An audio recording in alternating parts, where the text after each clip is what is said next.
కేంద్ర మంత్రి అమిత్ షా బీజేపీ ఆయన పార్లమెంట్లో ఒక 3 బిల్లులు ప్రవేశపెట్టబోతున్నారు.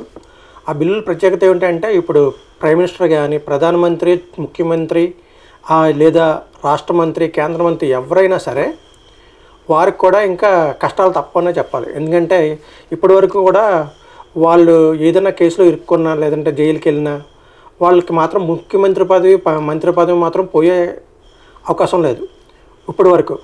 కానీ ఇకపై ఆ ఛాన్స్ లేదు. ఇప్పుడు అమిత్ షా ప్రవేశపెట్టే చట్టాలతో వాళ్ళకి గండం తప్పదనే చెప్పాలి. ఇలాంటి క్రిమినల్ ఛార్జెస్ ఉన్న ఎవరైనా సరే, తీవ్ర నేర ఆరోపణలు ఎదుర్కొంటున్న ప్రతి మంత్రి, ప్రధానమంత్రి, ముఖ్యమంత్రి ఎవరైనా సరే వాళ్ళు ఖచ్చితంగా ఆ పదవి కోల్పోవాల్సిన పరిస్థితి అయితే వచ్చేటట్టు ఉంది.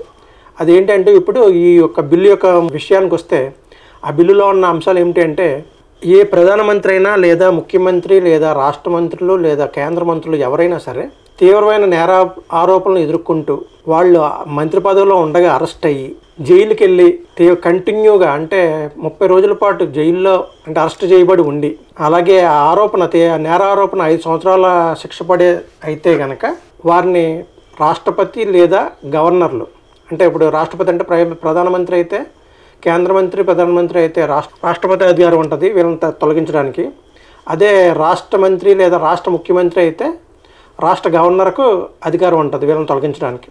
సో ఇటువంటి ఒక చట్టాన్ని అయితే హోంశాఖ మంత్రి అమిత్ షా గారు ప్రవేశపెట్టబోతున్నారు. దీని ద్వారా ఎవరైనా తప్పు చేస్తే నేరారోపణలతో 30 రోజుల పాటు కంటిన్యూగా జైల్లో ఉండి 5 సంవత్సరాల పాటు శిక్ష పడే అవకాశం ఉండే ఏదైనా కేసులో ఇరుక్కుంటే మాత్రం వారు 31వ రోజున అంటే జైల్లోకి డీటైన్ చేయబడి అరెస్ట్ చేయబడి 30 రోజుల పాటు రిమాండ్ విధించబడి 31వ రోజున పదవి అయితే కోల్పోయే అవకాశం అయితే ఉంది. ప్రతిపక్షం చేస్తున్న ఆరోపణ అయితే ఏంటంటే, ఇప్పుడు ఈ బిల్లులు ప్రవేశపెట్టడం ద్వారా ఏ రాష్ట్రంలో అయితే బీజేపీ అధికారంలో లేదో ఆ రాష్ట్ర ముఖ్యమంత్రులను తొలగించడానికి దీన్ని ఒక అవకాశంగా వాడుకుంటుంది. దాని ద్వారా ఏంటంటే ఏదో ఒక కేసులో వీళ్ళని ముఖ్యమంత్రులను ఇరికించి ఆ 30 రోజుల పాటు వాళ్ళని జైల్లో ఉంచి దాన్ని భయపెట్టడం ద్వారా వాళ్ళని పదవి నుంచి తొలగించడానికి ఇది ఒక మార్గంగా బీజేపీ ఎత్తుగడ వేసింది అని చెప్పేసి ప్రతిపక్ష పార్టీ అయిన కాంగ్రెస్ మరియు ఇతర ప్రతిపక్ష పార్టీలు, సమాజ్వాదీ, ఇటువంటి అన్ని పార్టీలు కూడా, మమతా బెనర్జీ అంటే ఈ పార్టీలన్నీ కూడా, తృణమూల్ కాంగ్రెస్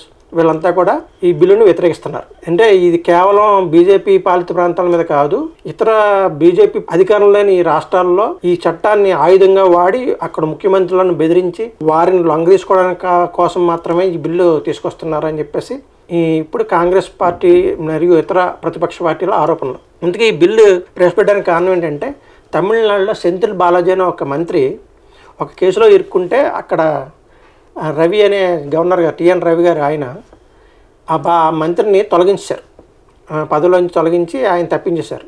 దాంతో ఆయన కోర్టుకు వెళ్ళినప్పుడు ఆయనకి బెయిల్ వచ్చింది. మంత్రికి సెంథిల్ బాలాజీకి బెయిల్ వస్తే మళ్ళీ స్టాలిన్ ఏం చేశారంటే, ముఖ్యమంత్రి స్టాలిన్ ఆయన తిరిగి మళ్ళీ మంత్రి పదవిలోకి తీసుకున్నాడు ముఖ్యమంత్రి.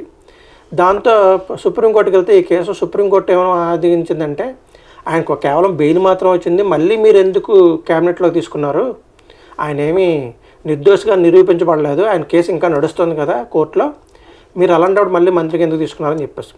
సో దీనికి సంబంధించే ఇప్పుడు ఈ చట్టం తీసుకురాబడుతుంది అనే ఒక ఇదైతే కొనసాగుతుంది. ఈ చట్టం వస్తే మాత్రం ఏ ముఖ్యమంత్రి, ప్రధానమంత్రి, కేంద్ర మంత్రి, రాష్ట్ర మంత్రి ఎవరైనా సరే 30 రోజుల్లో పాటు జైల్లో ఉండి ఏదైనా తీవ్రమైన నేరారోపణ ఎదుర్కొంటూ ఆ 31వ రోజున ఆయన తొలగించబడతాడు. 5 సంవత్సరాల పాటు పనిషబుల్ ఏదన్నా సరే అఫెన్స్ కింద ఈ నిందారోపణ జరిగితే, రుజువకులది కూడా కేవలం నిందారోపణ జరిగి ఇదిగో ఈయన మీద ఒక కేసు పెట్టారు పోలీసులు, దాంతో ఈయన 30 రోజుల పాటు రిమాండ్కి వెళ్ళారంటే 31వ రోజున ఈయన తొలగించబడతాడు.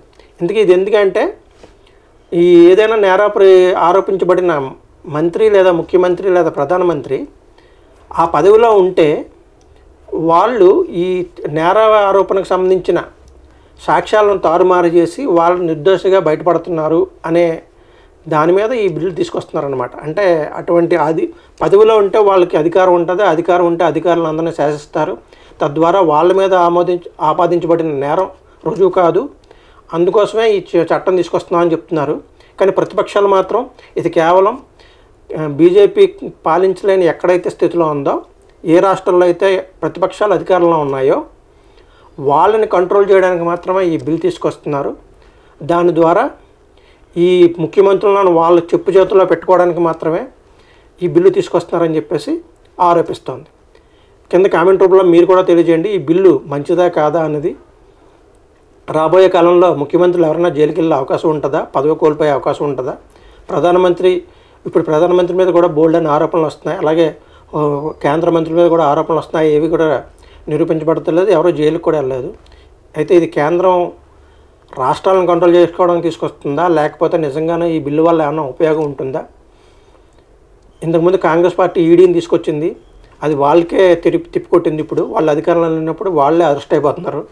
ఇప్పుడు ఈ బిల్ తీసుకురావడం ద్వారా రేపు కాంగ్రెస్ పార్టీ అధికారంలోకి వచ్చేస్తే బీజేపీ పాలిత ప్రాంతాలు ఉంటే రాష్ట్ర ప్రజలు కానీ కేంద్రంలో కానీ వాళ్ళ పరిస్థితి ఏమవుతుంది అన్నది, కాంగ్రెస్ దీన్ని ఎలా వాడుకుంటుంది అన్నది కూడా ఒక చర్చ అవుతుంది. కామెంట్స్ రూపంలో మీరు కూడా తెలియజేయండి, ఈ బిల్లు వల్ల లాభమా నష్టమా అని చెప్పేసి. మా ఛానల్ సబ్స్క్రైబ్ చేయడం మర్చిపోకండి. People media news. ధన్యవాదాలు.